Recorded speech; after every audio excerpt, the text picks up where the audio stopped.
नमस्कार दोस्तों, आपका स्वागत है आपके इस कार्यक्रम में जिसका नाम है ए रन फॉर फन, जिसे आप अरुण फॉर फन भी कह सकते हैं।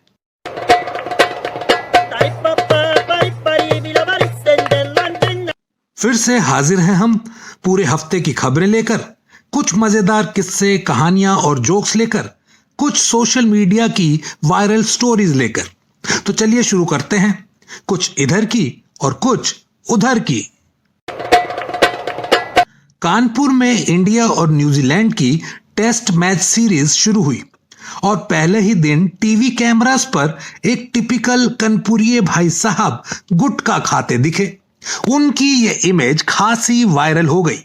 अपनी ये इमेज ऑब्वियसली उन्होंने खुद भी देखी और अगले दिन बड़े ही स्पोर्टिंगली वो स्टेडियम में एक बोर्ड लेकर आए जिस पर लिखा था सैल्यूटरी वार्निंग, गुटखा खाना अच्छी बात नहीं है। जिस किसी ने भी वो बोर्ड देखा वो अपनी हंसी रोक ना पाया। वैसे मैं आपको ये बता दूं कि सबसे उच्च कोटि के संस्कार इन गुटखा खाने वालों में ही होते हैं। सुनिए कैसे। ये ज्यादातर शांत और मौन ही रहते हैं। थूक कर केवल तभी बोलते हैं जब बोलने की कीमत गुटखे की कीमत से अधिक हो, वरना हां और हूं से ही काम चला लेते हैं। अभी अभी घोषणा हुई कि सरकार 3 कृषि कानून वापस ले लेगी। इसको सुनते ही कुछ न्यूज चैनल वाले ऐसे उछल उछल कर किसानों से आंदोलन खत्म करने की मांग कर रहे हैं जैसे कि उन्हें किसी ने रेड बुल पिला दिया हो। पर भाई साहब, किसान तो किसान हैं, पक्के इरादे वाले, मेहनती और बुद्धिमान भी। वो तो तभी हिलेंगे जब उनकी जायज मांगे मान ली जाएंगी।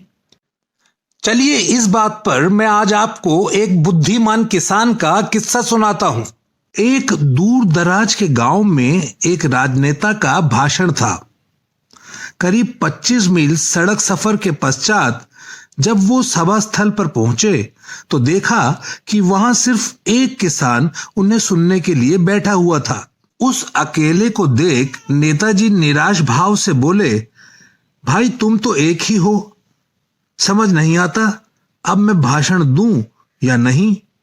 किसान बोला, साहब मेरे घर में 20 बैल हैं, मैं उन्हें चारा डालने जाऊं और वहां एक ही बैल हो तो बाकी 19 बैल नहीं होने के कारण क्या उस एक बैल को भी उपवास करवा दिया जाए?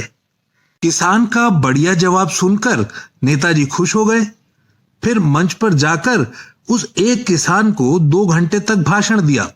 भाषण खत्म होने पर नेताजी बोले, भाई तुम्हारी बैलों की उपमा मुझे बहुत पसंद आई, तुम्हें मेरा भाषण कैसा लगा? किसान ने जवाब दिया, साहब 19 बैलों की गैर हाजिरी में 20 बैलों का चारा एक ही बैल को नहीं डालना चाहिए। इतनी अकल मुझ में तो है, बाकी आप में। ये बात सुनकर नेताजी बेहोश हो गए। 21 नवंबर को दिल्ली में 8000 से ज्यादा शादियां थी। उस दिन शाम को मैंने अपनी पत्नी जी से पूछा कि आज डिनर में क्या बनाया है, तो वो बोली कि डिनर में क्या बनाना था, घर के आसपास ही 5 शादियां हैं, किसी में चल देंगे जहां भीड़ ज्यादा दिखी। अब फिर से शादियों में भीड़ का दौर लौट आया है। फिर से मेहमानों के जत्थे दूर दूर से दावत खाने चले आ रहे हैं, जबकि कुछ समय पहले तक वो समय था जब कोरोना के डर के कारण कोई किसी को बुला नहीं रहा था, ना कोई किसी की दावत में जा ही रहा था। मुझे याद आया कि उस दौर में मेरे पास एक शादी का निमंत्रण आया था जिस पर कुछ यूं लिखा था, भेज रहे हैं स्नेह निमंत्रण केवल तुम्हें दिखाने को, हे मानस के राजहंस तुम आमत जाना खाने को।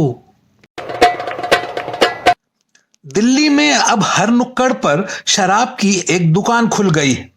उसी का फायदा उठाते हुए मेरे मित्र फनी जॉनी ने अपने पड़ोस की दुकान से एक अद्धा खरीदा, लगाया और आधी रात में अपनी गर्लफ्रेंड को फोन खटकाया। वो उससे बोला, डार्लिंग शादियों का सीजन है, खूब जमेगा रंग जब मिल बैठेंगे तीनों संग, मैं, तुम और पंडित जी। मैंने अपने इस दोस्त से पूछा कि भाई तुम इतनी शराब क्यों पीते हो? तो वो बोला कि सर आपको भी पीनी चाहिए। मैंने कहा क्यों? वो बोला कि आजकल तो सर्दियों का सीजन है और मां कसम सर्दियों में स्वेटर से कहीं ज्यादा गर्मी क्वार्टर देता है। दोस्तों, सबसे महत्वपूर्ण होता है वक्त। देख लीजिए, कल पंखे सगे थे और आज रजाइयां अपनी सी लगने लगी हैं। घड़ी की सुइयां अब आपको अलविदा कहने को कहने लगी हैं। तो चलते हैं इस बार, मिलेंगे अगली बार। तब तक के लिए खुदा हाफिज, गुड बाय, टाटा।